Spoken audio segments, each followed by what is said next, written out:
अंग्रेजी के रोमांटिज्म के लिए हिंदी में प्रकृतिवाद है, छायावाद, स्वच्छंदतावाद, रम्यवाद। कौन सा ऑप्शन करेक्ट है?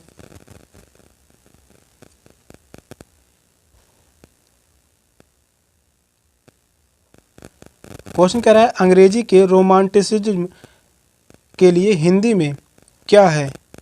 तो वह है स्वच्छंदतावाद। थर्ड ऑप्शन करेक्ट है, स्वच्छंदतावाद।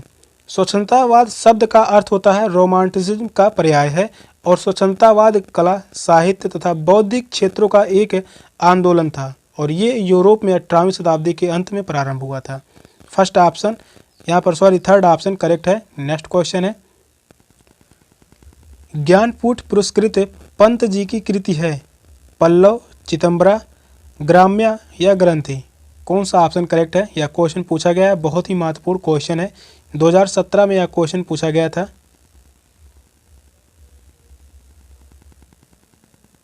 तो ज्ञानपीठ पुरस्कृत पंत जी की कृति है तो वह है चिदंबरा। सेकंड ऑप्शन करेक्ट है, चिदंबरा। यह किसकी कृति है? सुमित्रानंद पंत की। 1968 में ज्ञानपीठ से सम्मानित हिंदी की प्रथम कृति पंत जी की चिदंबरा है। इन्हें ज्ञानपीठ पुरस्कार कब मिला था पंत जी को? 1968 में। यहाँ पर डेट पूछा जाता है, 1968 में मिला था। किस रचना पर? चिदंबरा पर। सेकंड ऑप्शन करेक्ट है। नेक्स्ट क्वेश्चन है, भारत में मार्क्सवादी चिंतन परंपरा और समालोचना के समर्थक प्रवक्ता हैं doctor Nagendra, doctor Ramvilas Sharma, doctor Bhaskar, doctor Chinmay. कौन सा ऑप्शन करेक्ट है? क्वेश्चन इंपॉर्टेंट है। क्वेश्चन कह रहा है भारत में मार्क्सवादी चिंतन परंपरा और समालोचना के समर्थक प्रवक्ता हैं तो वह है doctor Ramvilas Sharma. Second option correct है, डॉक्टर रामविलास शर्मा। डॉक्टर रामविलास शर्मा आधुनिक हिंदी साहित्य के सुप्रसिद्ध आलोचक और निबंधकार, विचारक एवं कवि थे और व्यवसाय से अंग्रेजी के प्रोफेसर। ये क्या थे? व्यवसाय से प्रोफेसर से, अंग्रेजी के प्रोफेसर थे। सेकंड ऑप्शन करेक्ट है, doctor Ramvilas Sharma. Next question है, हिंदी के राजभाषा का दर्जा मिला 15 अगस्त 1947 को, 14 सितंबर 1949 को, 26 नवंबर 1949 को, 26 जनवरी 1950। कौन सा ऑप्शन करेक्ट है? हिंदी को राजभाषा का दर्जा कब मिला? यह क्वेश्चन काफ़ी बार पूछा गया है। 2017 में भी पूछा गया है, यही क्वेश्चन 2022 में पूछा गया था और यही क्वेश्चन 2023 में भी पूछा गया था। क्वेश्चन बहुत ही महत्वपूर्ण है।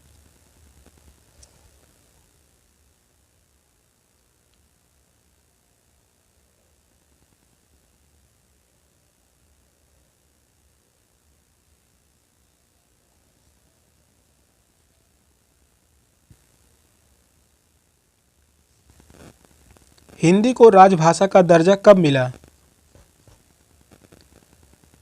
तो यह मिला था 14 सितंबर 1949 को। सेकंड ऑप्शन करेक्ट है। राजभाषा का शाब्दिक अर्थ होता है राज्य की भाषा। जो भाषा राजकीय कार्यों के लिए प्रयुक्त होती है उसे हम राजभाषा कहते हैं और राजभाषा यह एक संवैधानिक शब्द है। कैसा शब्द है? तो यह जो है संवैधानिक शब्द है। यह जो है संवैधानिक शब्द है राजभाषा। और हिंदी को 14 सितंबर 1949 को संवैधानिक रूप से राजभाषा घोषित किया गया। इसलिए प्रतिवर्ष 14 सितंबर को हिंदी दिवस मनाया जाता है। 14 सितंबर को हिंदी दिवस मनाया जाता है।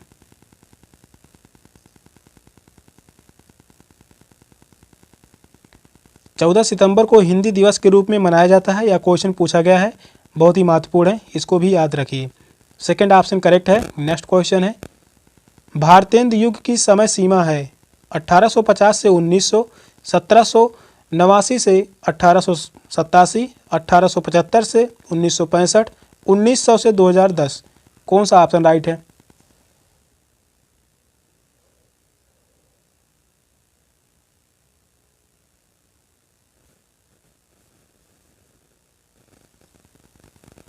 क्वेश्चन इंपॉर्टेंट है। क्वेश्चन कह रहा है भारतेंदु युग की समय सीमा है, तो वह है 1850 से 1900। फर्स्ट ऑप्शन ही करेक्ट है, 1850 से 1900। भारतेंदु युग 1850 ईस्वी से 1900 ईस्वी और भारतेंदु युग का नामकरण हिंदी नवजागरण के अग्रदूत भारतेंदु हरिश्चंद्र के नाम पर ही किया गया है। नवजागरण के अग्रदूत,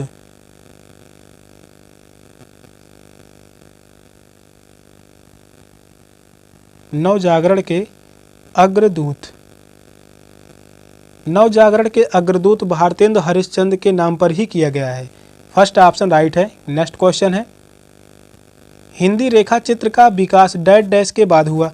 1900, 1936, 1950, 1955। कौन सा ऑप्शन राइट है?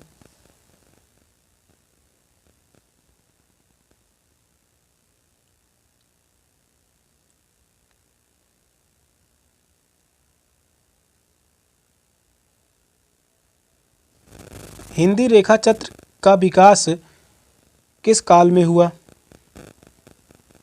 तो वह है 1936। सेकंड ऑप्शन करेक्ट है, 1936। हिंदी रेखा चित्र का विकास 1936 के बाद हुआ था। सेकंड ऑप्शन राइट है। नेक्स्ट क्वेश्चन है, दिया गया परिच्छेद आधारित है राजनीति पर, अर्थशास्त्र पर, वाणिज्यिक शास्त्र पर, समाजशास्त्र पर। कौन सा ऑप्शन राइट है?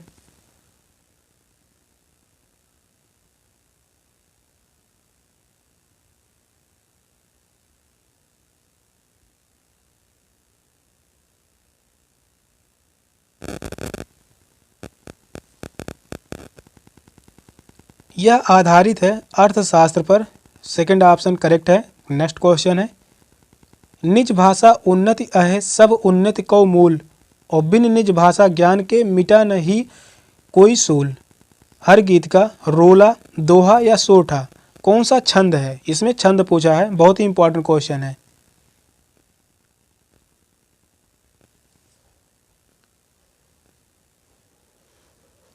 यहाँ पर दो पंक्ति दी गई है, इन दोनों पंक्ति में कौन सी छंद है?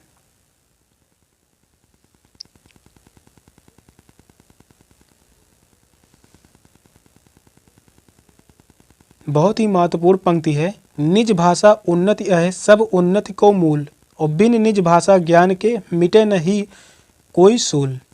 इसमें है दोहा। कौन सा छंद है? दोहा है। थर्ड ऑप्शन करेक्ट है। यह एक अर्ध सममात्रिक छंद है। दोहा एक अर्ध सममात्रिक छंद है, अर्ध सममात्रिक छंद है।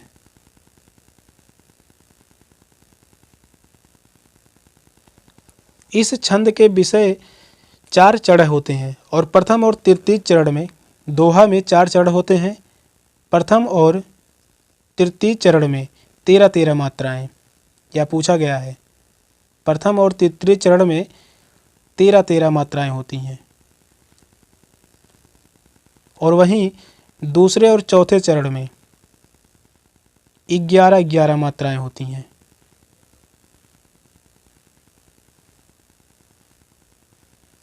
पहले और तीसरे चरण में 13-13 मात्राएं, दूसरे और चौथे चरण में 11-11 मात्राएं होती हैं और विषम चरणों के आदि में जगड़िक नहीं होना चाहिए तथा सम चरणों के अंत में लघु होना चाहिए। सेकंड ऑप्शन करेक्ट है, दोहा। नेक्स्ट क्वेश्चन है, सुन सी सत्य आशीष हमारी पूजा मन कामना तुम्हारी। चौपाई, दोहा, सोठा, बरबे, इसमें भी छंद पूछा गया है।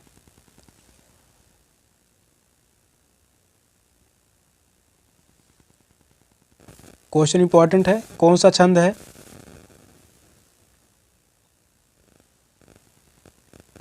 पंक्ति कह रहा है, सुन सी सत्य आशीष हमारी पूजा मन कामना तुम्हारी। इसमें जो है चौपाई है। फर्स्ट ऑप्शन करेक्ट है, चौपाई। यह एक सममात्रिक छंद है। चौपाई कैसा है? यह एक सममात्रिक छंद है।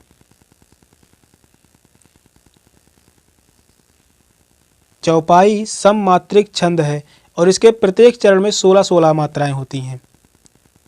इसके प्रत्येक चरण में 16-16 मात्राएं होती हैं। इसके प्रत्येक चरण में 16-16 मात्राएं होती हैं और चरण के अंत में जगड़ और तगड़ का अनिवार्य वर्जित होता है और यति प्रत्येक चरण के अंत में होती है। इसमें 16-16 मात्राएं होती हैं। यह बहुत ही इंपॉर्टेंट है, पूछा गया सवाल है। फर्स्ट ऑप्शन करेक्ट है, चौपाई। नेक्स्ट क्वेश्चन है, बीजक किस रचयिता की रचनाओं का संग्रह है? जायसी, तुलसी, कबीर या सूरदास? कौन सा ऑप्शन करेक्ट है?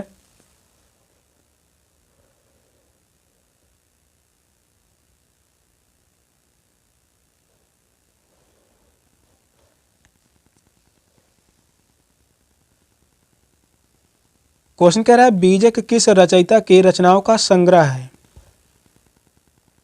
तो यह है कबीरदास। थर्ड ऑप्शन करेक्ट है, कबीरदास। कबीरदास हिंदी साहित्य के भक्ति काल के प्रसिद्ध कवि तथा समाज सुधारक थे और इनका जन्म लहर तारा यानी काशी वाराणसी में हुआ था। इनका जन्म कहाँ हुआ था पूछा गया है? लहर तारा में। लहर तारा यह एक गांव था और यह गांव कहाँ है? काशी। काशी कहाँ है? या बनारस में, वाराणसी में इनका जन्म हुआ था। और कबीर की वाणी का संग्रह बीजक के नाम से प्रसिद्ध है। इसमें 3 भाग हैं। बीजक में 3 भाग हैं। 3 भाग जो हैं साखी है, इंपॉर्टेंट है, साखी है, शबद है और रमैनी है। इसके 3 भाग हैं और यह किसकी रचना है? कबीरदास की। थर्ड ऑप्शन करेक्ट है। नेक्स्ट क्वेश्चन है, आंसू किसका प्रमुख काव्य है? मैथिली शरण गुप्त, जयशंकर प्रसाद, सूर्यकांत त्रिपाठी निराला, सुमित्रानंदन पंत? कौन सा ऑप्शन करेक्ट है? बहुत ही महत्वपूर्ण क्वेश्चन है।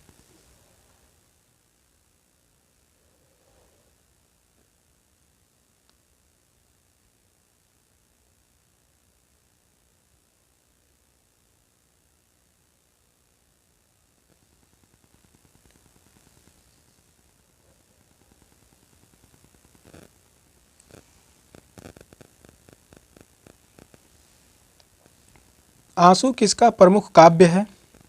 यह है Jaishankar Prasad. Second option correct है, जयशंकर प्रसाद। इनकी अन्य रचनाएं जो हैं आंसू है, कामायनी है, बहुत ही महत्वपूर्ण रचना है कामायनी। और कामायनी जो है यह एक महाकाव्य है। यह पूछा गया सवाल है, इंपॉर्टेंट है। कामायनी जो है महाकाव्य है। और भी अन्य प्रमुख रचनाएं जो हैं लहर है। इनकी रचनाएं प्रमुख जो हैं लहर है, झरना है, झरना भी बहुत ही इंपॉर्टेंट है, और चित्रधारा। चित्रधारा इंपॉर्टेंट रचना है चंद्रगुप्त। चंद्रगुप्त इंपॉर्टेंट रचना है, पूछा गया सवाल है। और इनका एक और रचना बहुत ही इंपॉर्टेंट है स्कंदगुप्त। स्कंद गुप्त।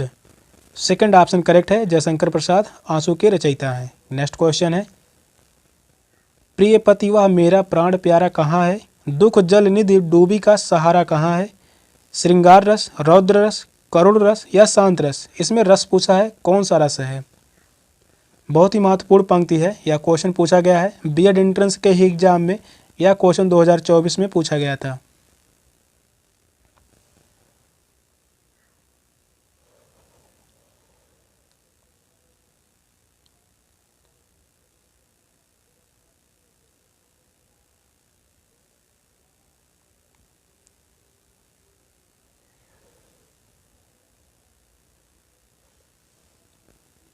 पंक्ति कह रहा है, प्रिय पति वह मेरा प्राण प्यारा कहाँ है? दुख जल निधि में डूबी का सहारा कहाँ है?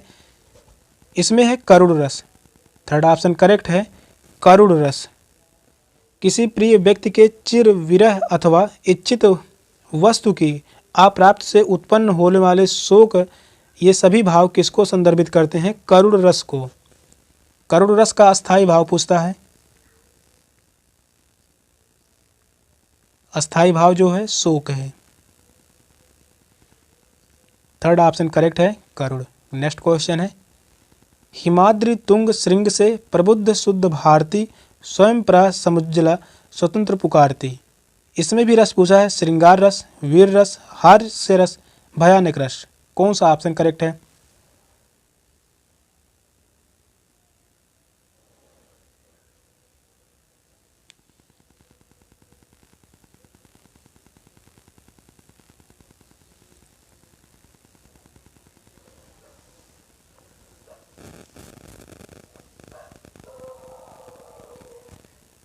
पंक्ति है हिमाद्रि तुंग श्रृंग से प्रबुद्ध शुद्ध भारती स्वयं प्रभा समुज्ज्वला स्वतंत्रता पुकारती।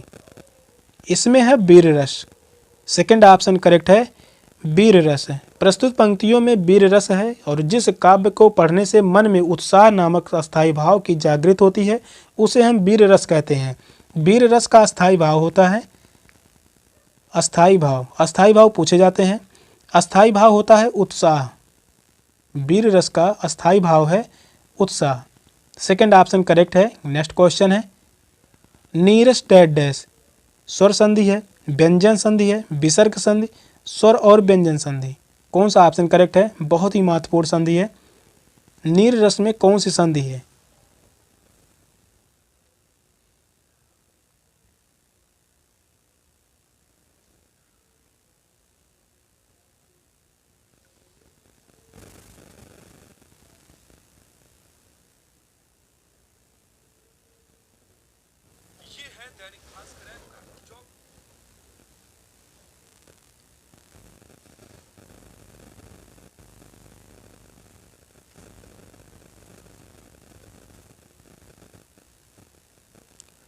नीरस में कौन सी संधि है? इसमें है विसर्ग संधि। थर्ड ऑप्शन करेक्ट है। इसमें विसर्ग संधि है। विसर्ग के साथ स्वर अथवा व्यंजन के योग से जो विकार उत्पन्न होता है वह विसर्ग संधि कहलाती है।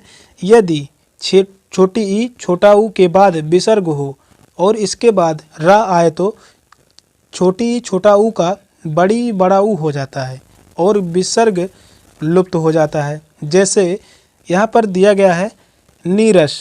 नीरस का संधि विच्छेद करने पर यहाँ पर होगा निधन रस। निधन रस। यहाँ पर कह रहा था छोटी ई और छोटा ऊ के बाद, छोटी ई छोटा ऊ के बाद विसर्ग हो। तो यहाँ पर देखिए विसर्ग दिया गया है, छोटी ई के बाद विसर्ग दिया गया है और इसके बाद रा आए तो यहाँ पर भी रा आ रहा है। यहाँ पर भी रा आ रहा है तो छोटी ई का बड़ी ई हो जाता है। तो यहाँ पर बड़ी ई और छोटा ऊ का जो हो जाएगा बड़ा ऊ। तो यहाँ पर निधन रस और इसका फिर जब विच्छेद यानी संधि करेंगे तो यहाँ पर होगा नीरस। थर्ड ऑप्शन करेक्ट है विसर्ग संधि। नेक्स्ट क्वेश्चन है देवेंद्र डैश डैश। इसमें कौन सी संधि है? गुण संधि, व्यंजन संधि, विसर्ग संधि, स्वर और विसर्ग संधि। कौन सा ऑप्शन करेक्ट है?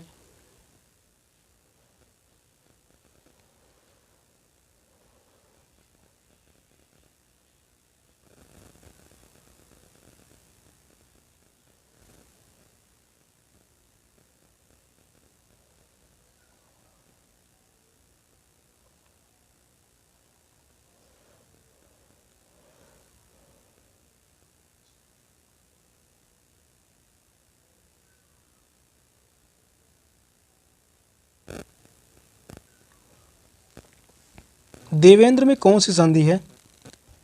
इसमें है गुण संधि। फर्स्ट ऑप्शन करेक्ट है। इसमें जो है गुण संधि। देवेंद्र यदि छोटा आ और बड़ा आ के बाद, छोटा बड़ा आ के बाद छोटी ई और छोटा ऊ आए,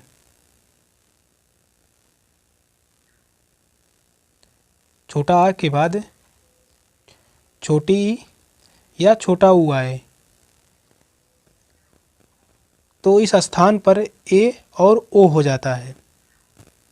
इस स्थान पर ए और ओ हो जाता है। यहाँ पर दिया गया है देवेंद्र। देवेंद्र का संधि विच्छेद करने पर देव धन इंद्र होगा। यह भी पूछा जाता है, संधि विच्छेद भी पूछा जाता है। देवेंद्र का संधि विच्छेद जो होगा देव धन इंद्र, यहाँ से निकलेगा छोटा आ और यहाँ से जो निकलेगा छोटी ई।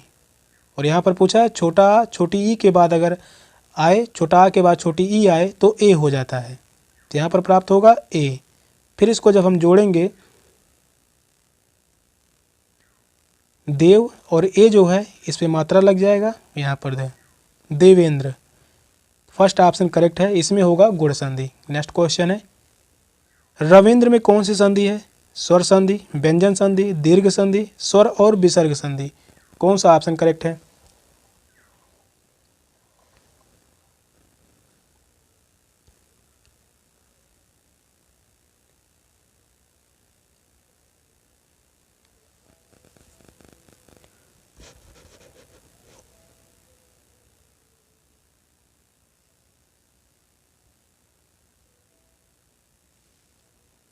रविंद्र में कौन सी संधि है? तो इसमें है स्वर संधि। फर्स्ट ऑप्शन करेक्ट है। इसमें जो है स्वर संधि, रविंद्र का संधि विच्छेद होगा रवि धन इंद्र,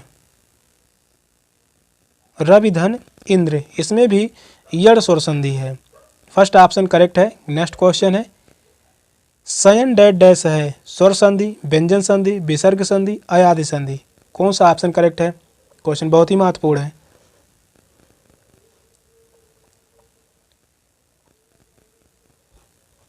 शयन में जो है अयादि संधि होगा। फोर्थ ऑप्शन करेक्ट है। शयन में अयादि संधि है। संधि विच्छेद जो होगा से धन अन, से धन अन। तो यहाँ से निकलेगा ए और यहाँ से निकलेगा छोटा आ, और इसको मिलाकर जो होगा प्राप्त होगा अय। इसको मिलाकर प्राप्त होगा अय।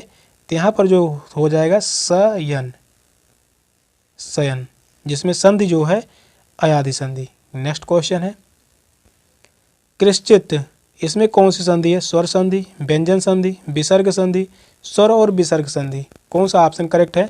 इंपॉर्टेंट है।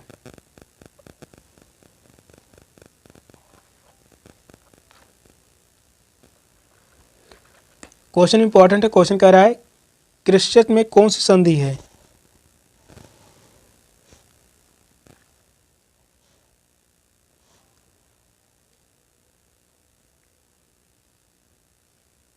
यहाँ पर है विसर्ग संधि। थर्ड ऑप्शन करेक्ट है, विसर्ग संधि।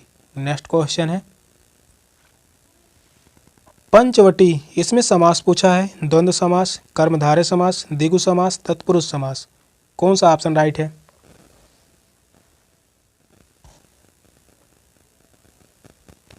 पंचवटी में कौन सा समास है? इंपॉर्टेंट है। इसमें है द्विगु समास। पंचवटी में द्विगु समास है। जिस वाक्य में पूर्व पद संख्यावाची होता है, पूर्व पद संख्यावाची,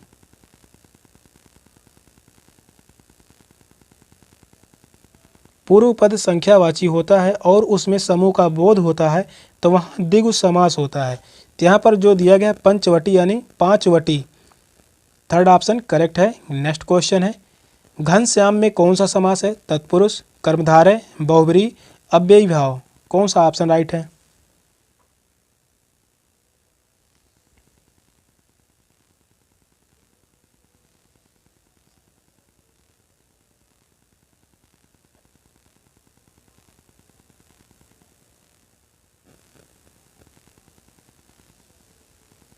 घनश्याम में कौन सा समास है?